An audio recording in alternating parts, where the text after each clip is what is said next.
মা দুর্গা বিসর্জন যাওয়ার পর আমাদের একটি ছোট্ট পারিবারিক প্রথা আছে, যেটা আমাদের বংশ পরম্পরায় হয়ে আসছে এবং এটা আমরা সকলেই মানি।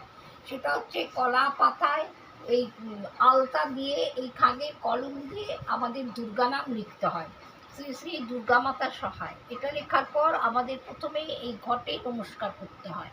তারপর ধান দুব্বই হাত দিয়ে নমস্কার করে সিদ্ধি মুখে দিয়ে তারপর আমরা মিষ্টিমুখ করি।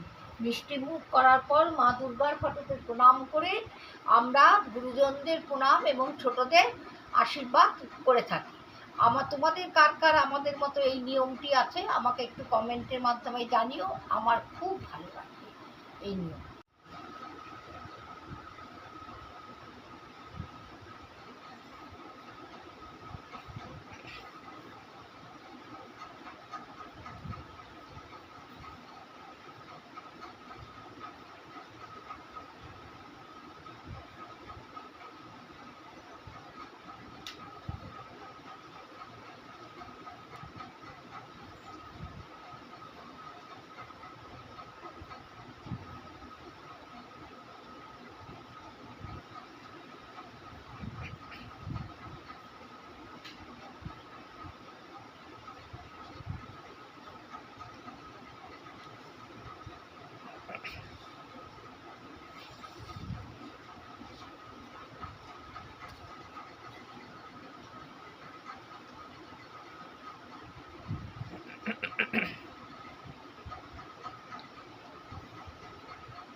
আমাদের দুর্গা নাম লেখা হয় এবং এই কলা পাতাটি সারা রাত এখানে থাকবে। কালকে এটা জলে দিয়ে দিতে হবে।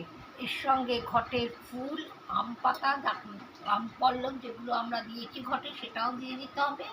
যা কিছু এখানে বেঁচেছে এগুলো সব আস্তে আস্তে আমাদের জলে দিয়ে দেওয়াটাই হচ্ছে রীতি বা নিয়ম। তোমাদের কেমন লাগলো ভিডিওটি কমেন্টের মাধ্যমে জানাবে।